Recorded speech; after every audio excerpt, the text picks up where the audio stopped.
Seleção não é momento... Então, eu não entendi essa volta do Richarlison. Porque eu sou fã do Richarlison, adoro ele por razões óbvias. Mas por que o Richarlison foi convocado, gente? Eu acho que pela confiança. Eu acho que por ser a primeira convocação do Ancelotti, ele traz um jogador de confiança dele, porque ele não vai conhecer esses 25 jogadores. Se ele vai procurar só jogadores que estão no melhor momento, é claro que ele trouxe o Antony, que é um cara que ele acompanha direto da Espanha, o Rafinha, que nem se discute, é um cara que tá ali do lado dele, rival direto pelo Barcelona, mas tem jogadores, é o caso do Danilo, do Alexandro, do Casemiro, obviamente, e do próprio Richarlison, por que não, que são referência. Ele não tem o Rodrigo, que está machucado, não tem o Endrick, que está machucado, então tem alguns jogadores que poderiam fazer essa função ali um pouco mais. O Pedro mesmo, voltando de lesão, poderia, acho que até para frente o Pedro vai acabar sendo convocado, mas está voltando de lesão, está disputando posição com o Bruno Henrique ainda dentro do Flamengo. Então acho que abriu uma vaga, uma oportunidade para o Ancelotti ter mais um jogador de confiança dele, porque acho que é o momento disso, ele ter uma espinha dorsal para conseguir iniciar o trabalho. E aí depois disso, aí o tempo vai trabalhando com calma. Quero ouvir o Bandeira e o Papa também. Já vou dizer o que eu acho aqui. Achei a lista assim, ligeiramente conservadora. Claro, mudaram alguns nomes, voltaram outros. Mas assim, não consegui entender a convocação do Pombo. Obviamente, você deu a explicação, que é a única explicação possível. Sim. Mas ainda assim, para mim, isso é uma explicação que não justifica. Então, não entendo, nesse momento, em 2025, convocar o Richarlison. Não entendo a convocação do Hugo Souza. Eu acho ele bom. Eu não entendo a convocação do Hugo Souza. Acho que o Hugo Souza não é... O Hugo Souza também não entendo. Não é um dos 3 melhores goleiros do Brasil. O jogo é na Neoquímica mas Arena. aí, então é isso. Mas então ele vai jogar, meu amigo? Então, mas mesmo assim... Não tem isso, ele vai jogar. Não tem como. É pra fazer média, então? O terceiro goleiro, convenhamos que o terceiro goleiro, na história do futebol, na história de uma Copa do Mundo, nunca um terceiro goleiro jogou. Eu vou fazer uma provocação aqui, já falei no meu canal isso hoje. O Hugo Souza hoje é melhor que o Fábio? A gente até debateu isso sobre Mas o goleiro. Tudo bem, é uma pergunta, clara. Não. Eu acho o Hugo Souza muito pra bom ser goleiro. terceiro goleiro, o cara que não vai jogar, podia ser o Fábio? Podia. Mas se a gente for pensar... O Fábio hoje é um dos 3 melhores goleiros do Brasil. Mas pensando num ciclo de Copa do Mundo, faz muito mais sentido você ter um goleiro... Mas não faltam 4 anos, garoto. Sim. Esse negócio de ciclo é legal, faz sentido, quando faltam 3 ou 4 anos. Falta um ano. O Fábio não vai chegar bem ano que vem, daqui a um ano exatamente, pra ser o terceiro goleiro e não jogar? Vai, desculpa, vai.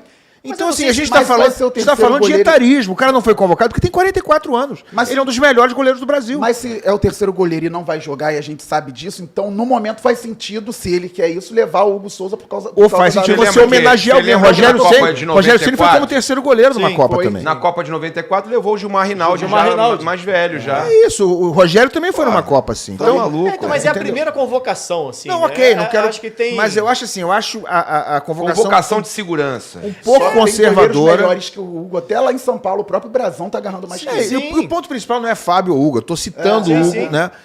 Tô citando o Hugo, tô citando o Richard. Eu acho que pode ter pesado, por isso que eu citei a questão de ser na Neoquímica Arena, que acho que pode ser um fator para, tipo assim, ó, a gente não tem porque tem o Ederson machucado, né? Então seria Alisson e Ederson. Aí você já vem com o Bento, que na teoria então é o terceiro goleiro.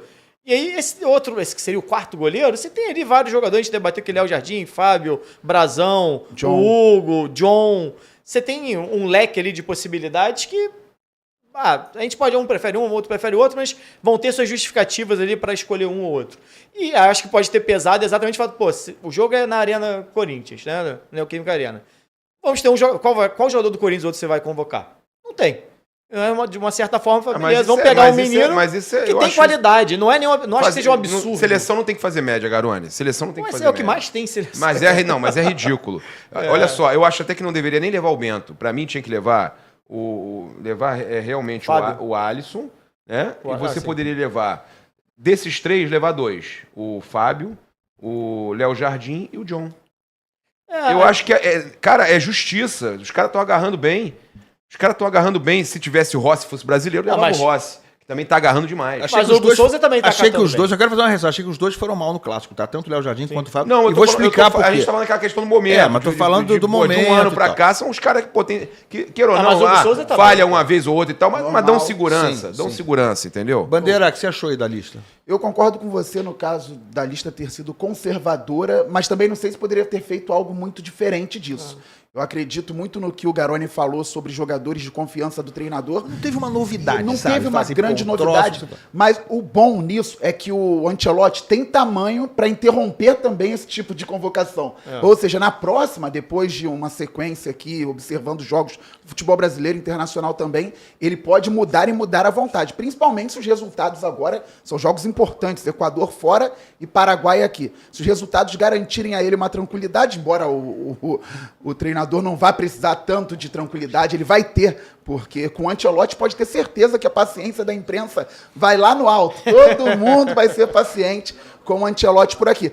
Então, para essa eu entendi o conservadorismo do Ancelotti, para ficar no termo que nós estamos falando, mas mais para frente eu acredito e espero que ele consiga quebrar isso, consiga trazer novidades com observação mesmo. O jogador diferente tem que aparecer na seleção brasileira, tem que ser aquele atleta que nós não estamos vendo aqui, ou então só aquele olhar mais apurado de alguém da imprensa consegue identificar. Mas tem alguns, como foi o Rafinha no Leeds. O Alexandro mesmo do Lille é um jogador. Eu, particularmente, nunca vi o Alexandro jogar. Bom jogador. Entendeu? Eu não acompanho. Até tive ótimas referências da galera que acompanha futebol francês, mas eu não imaginava ele. É muito bom, muito bom jogador. Tem alguns jogadores. O Carlos Augusto a gente conhece, tá, né? O Andrei. Eu gostei do O André é muito bom jogador. O André tá muito bem na França.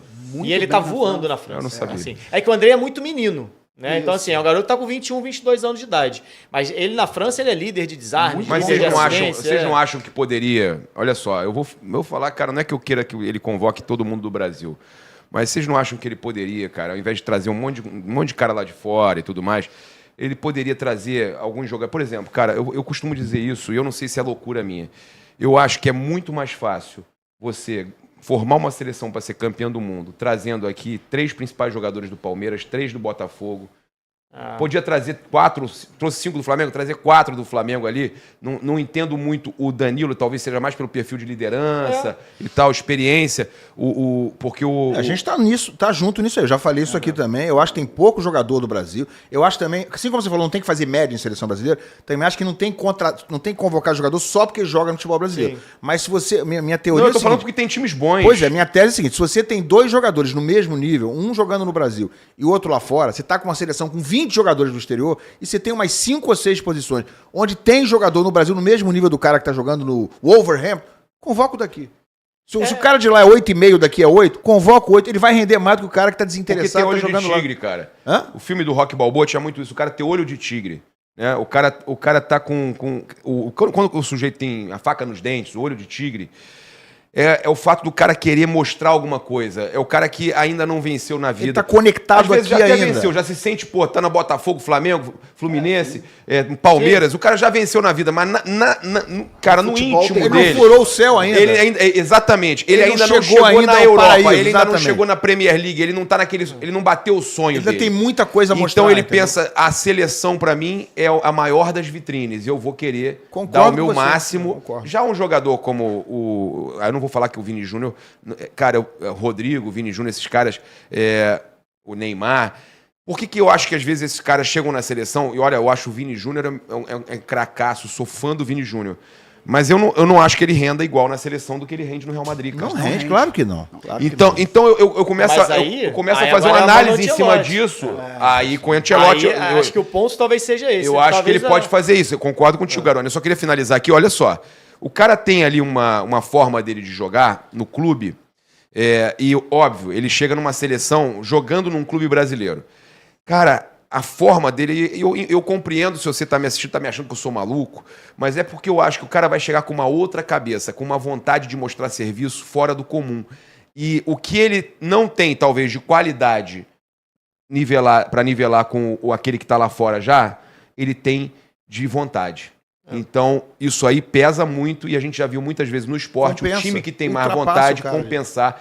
O Palmeiras do Abel, por mais que tenha perdido ontem pro Flamengo, é um time que compensa muito mais na vontade do que na qualidade. Concordo com você. Fala, eu sei um adendo. Eu acho que vai muito pelo descrédito que tem hoje a seleção. Porque era para qualquer jogador que veste a camisa da seleção brasileira entender que o céu era exatamente a seleção brasileira.